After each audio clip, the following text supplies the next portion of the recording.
This is a tremendous moment for Jim and your family, and let's just enjoy ourselves for a little while. We'll ask Jim to say a few words. I want to hear what he has to say about his great talent, his great running ability. I find athletics to be extraordinary. I love it. Thank you for being here, and today is my privilege to present our nation's highest civilian honor, the Presidential Medal of Freedom, to a legendary athlete and a legendary runner, Olympian and true American patriot, former Congressman Jim Ryan. Jim, congratulations. Fantastic.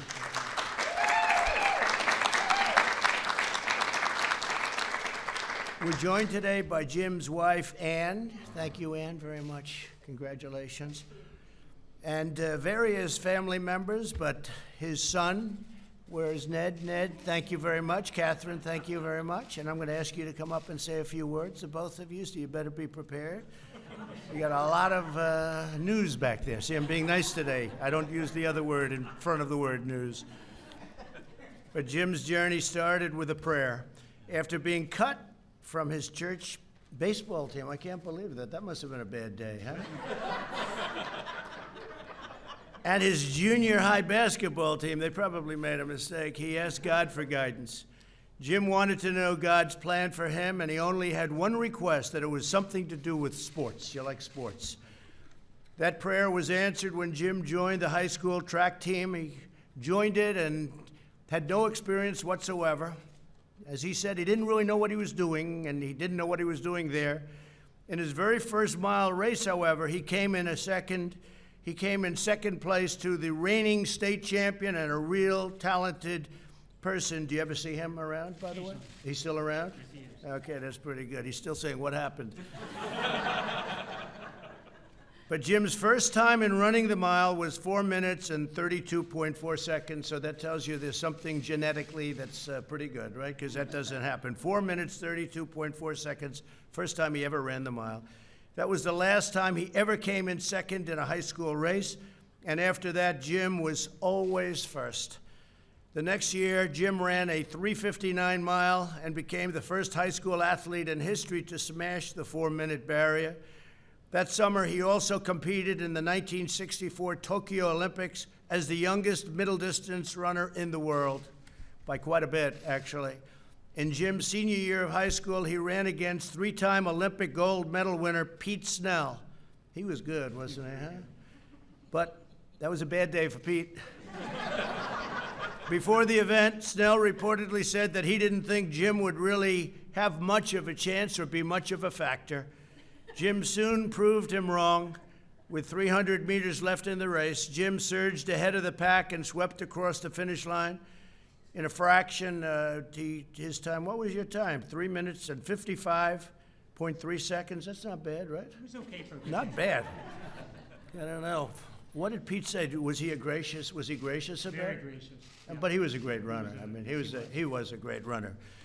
This was also a stand in high school. It right now stands in high school as a record 35 years. It took 35 years to break that record. When ESPN ranked the greatest high school athletes, listen to this. This is incredible. When ESPN ranked the greatest high school athletes of all time, all sports, they listed Jim Ryan as number one. That's not bad for a guy who couldn't make his baseball team, right? That's really an amazing achievement. That's incredible.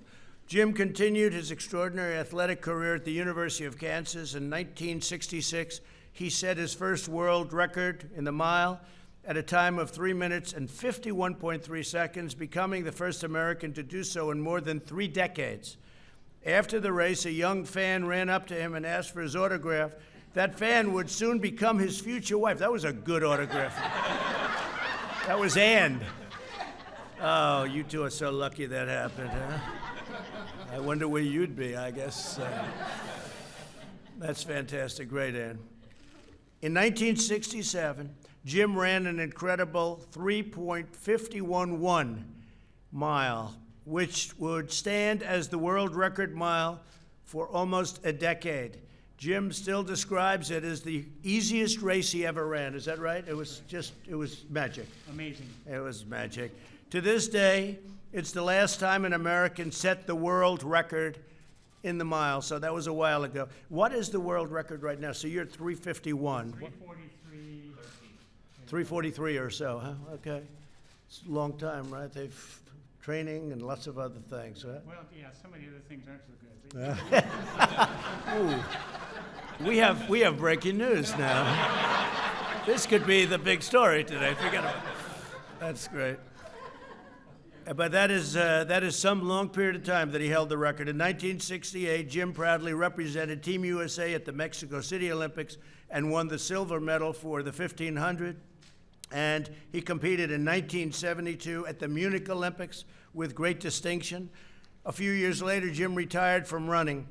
He had been on the cover of Sports Illustrated 7 times, was ranked Sportsman of the Year in 1966, was inducted into the Kansas Sports Hall of Fame, and received the immortal nickname Master of the Mile, and he was. I remember it. I shouldn't tell you that, but I remember a lot of your races. They weren't even close, actually.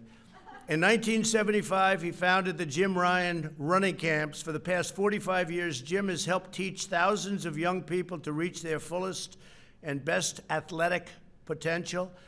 He has been a dedicated mentor to campers and shared in the critical importance of a Christian faith. He's very devoted to Christianity. In 1996, Jim was elected to the House of Representatives, and he went on to serve 5 terms in Congress. I wish we had him now. We have some great people in there, though, I tell you. We have some great, dedicated, hard workers, and they've done a terrific job, right? Wouldn't you say, Ned? I think so. Some really great ones. But he served 5 terms from Kansas, 2nd District. He was a principled, committed, very tough, and beloved lawmaker. That's what they said. He was tough and yet beloved. That's a rare combination. Jim has personified the greatness of our country throughout his life, whether he was running on a track race or whether he was doing anything there was, running an office or running for office. He was always the top person. People respected him more. I've heard it for a long time. I'd ask about him, and they'd say when he was in Washington, he was just a respected person. He's a giant of American athletics, a dedicated public servant, and a man of charity, generosity, and faith. He's a great man, actually. Jim, thank you so much for your unfailing devotion to our country, and congratulations on a lifetime of incredible success, not only athletically. That was obviously a big deal, but what you've done in life and even with your family has been just incredible. So I'd like to congratulate you very much. And before we present you with the incredible, beautiful medal, I'd like to ask maybe Catherine and Ned to come up and say a few words, if you'd like, and talk about your father, please.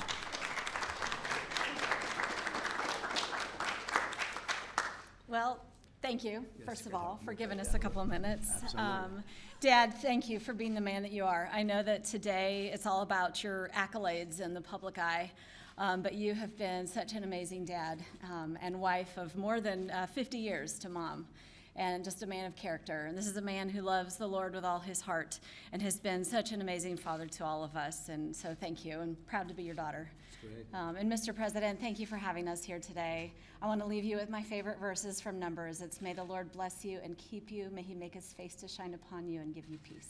Thank you very Thank much. you. That's so nice. Thank you, Catherine. Mr. President, thank you. This means a great deal to me.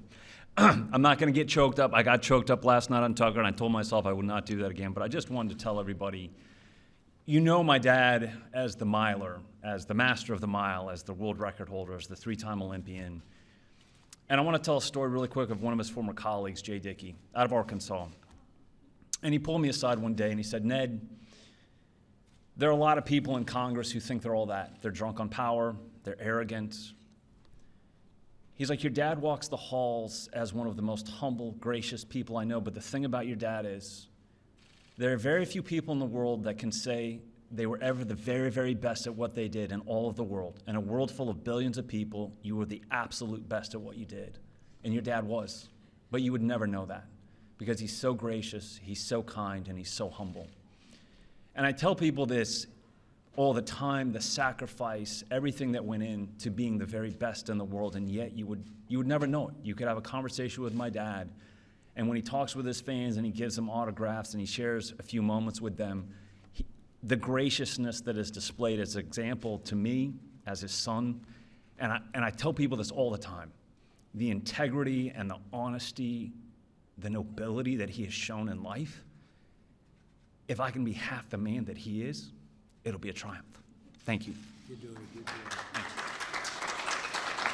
Thank you both.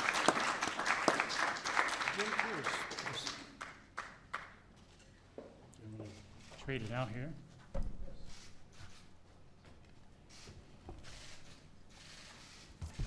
Mr. President, I learned a long time ago when you have such great introduction, thank you for the comments, and you have your children saying wonderful things, it's probably a good idea to find the exit while you're ahead. So I am considering that. However, I want to make some few remarks. Mr. President, thank you. On the behalf of my family, which includes my wife at 51 years, and yes, she did chase me down, our children and grandchildren, our dear friends who have traveled far and wide, thank you for bestowing on me this high honor of the Presidential Medal of Freedom. On behalf of them, I accept that and I thank you for this privilege. These achievements we are celebrating began with a simple prayer. You actually talked about that a moment ago. After being cut from the church baseball team, junior high basketball team, and I never made the junior high track team, I began ending each day with this simple prayer. And by the way, I would throw it out there for you that if you're looking for something, this would be a good way to start. Dear God, I'd like my life to amount to something. I believe you have a plan for my life. I'd appreciate your help in figuring it out. And if you could help me out, make a plan would include sports of some kind, I'd really appreciate it. Thank you, and good night. God did show up in a huge way, answering my simple, heartfelt prayer. I finally made my first athletic team, the Wichita East cross-country team, my sophomore year in high school. God gave me a former Marine, Bob Timmons, to coach me. I wasn't even supposed to be at East High School. Southeast High was just down the street from where I live. But as I didn't have plans to go to college, I instead went across town to East High School to go to a Votech school to be a draftsman so I could follow my father and brother and work at Boeing. But as we know, God works in mysterious ways, his wonders to perform. And in my first year of running, I became the national high school record holder.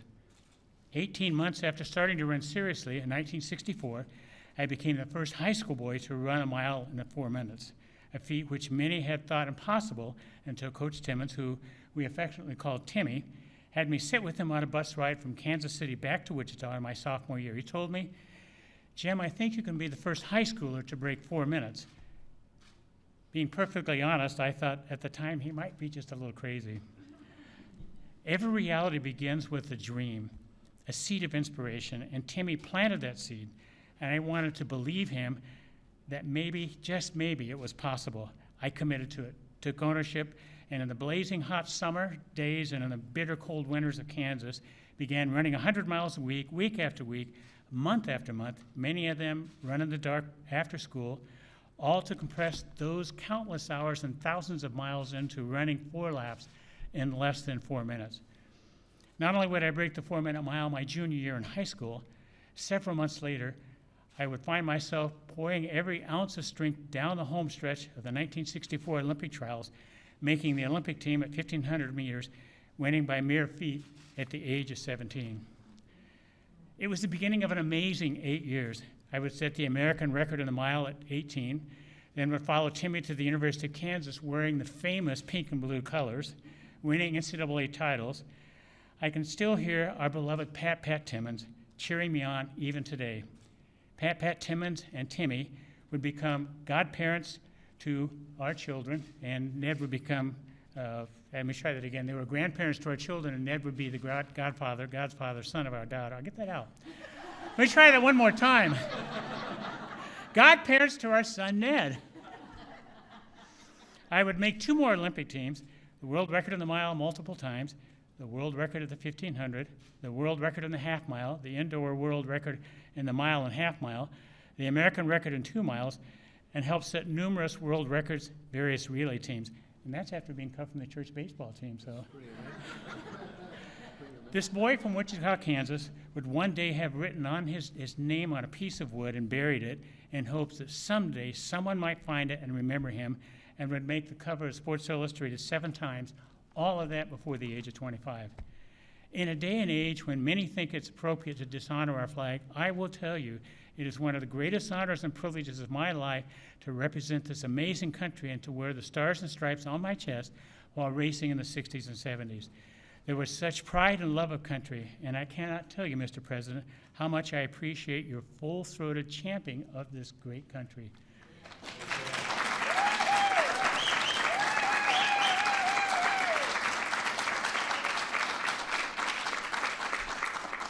The accolades in my life have exceeded anything I could have imagined. And now, Mr. President, with the Medal of Freedom bestowed on me by truly one of the greatest Republican presidents is such a great honor. Mr. President, you have big dreams for America, ones that echo for me, my old coach. Instill a dream, what could be, and then pursue of everything you have. Your dream of keeping America and the American Republic great and then making her greater is an epic and noble pursuit. My wife, Ann, our daughter, Catherine, our son, Ned, and Becca, and our 4 grandchildren, along with our dear friends present today, join you in the pursuit of helping make this a reality. Mr. President, it may surprise you, time diminishes us all. I no longer run 4-minute miles. In fact, I'm not sure I can run a 4-minute half mile. And while the applause and cheers of men fade, nothing can take away from me those moments when I was young and full flight down the final backstretch, the wind in my face, wings on my feet, powering away from my opponents. There was a purity in those times when my mind overcame a tired body, and for those few glorious moments, I would slip the bonds of the physical and I was free. I had won, and I look back now, realizing my running career was a celebration. There's no doubt in my mind that we were all made for a purpose. I was made to run. I was also made to glorify God in all that I do. So in my words and in my actions, I celebrate that purpose and will do that always to His glory. What Ann and I cherish very much is having had the privilege of raising 4 beautiful children who contribute to our nation daily. In addition, we've been blessed with the opportunity to give back to the sport of running through the Jim Ryan running camps. We've had thousands of young runners attend the camps through the years, instilling in them this truth: God loves you and has a plan for your life. And then we challenge them with the work to become balanced human beings, to become physically, mentally, and spiritually fit. As I receive this medal, and it's a credible honor, thank you, Mr. President, I will close by saying this: to God be the glory, great things He has done. This day, my life and all of these achievements, this is the Lord's doing, and it's marvelous in His eyes. Mr. President, thank you for your loving and serving this great Republican country. May God continue to bless you and your family with His peace. Thank you again for this great honor. Thank you very much. You're very welcome.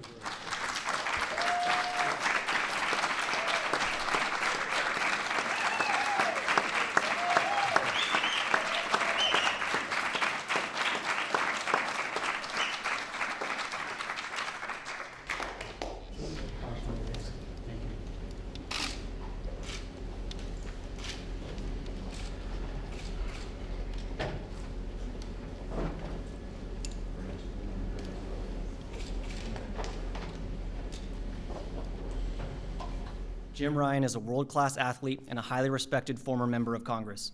As one of the best middle-distance runners of all time, he is the last American to hold the world record in the mile run. He proudly represented the United States at the 1968 Summer Olympics, earning a silver medal in the 1,500-meter race. Following his success on the track, Mr. Ryan channeled his patriotism into a noble career in public service, representing the 2nd Congressional District of Kansas for more than a decade, distinguishing himself as a principled conservative. The United States proudly recognizes Jim Ryan for his meritorious contributions to our nation.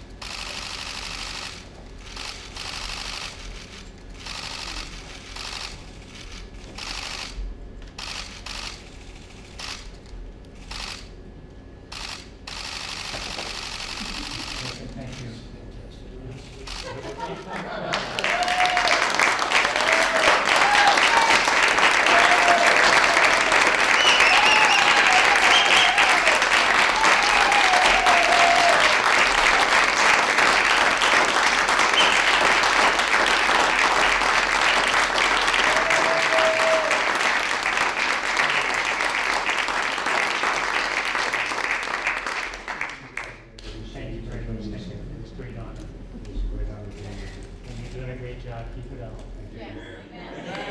Yes.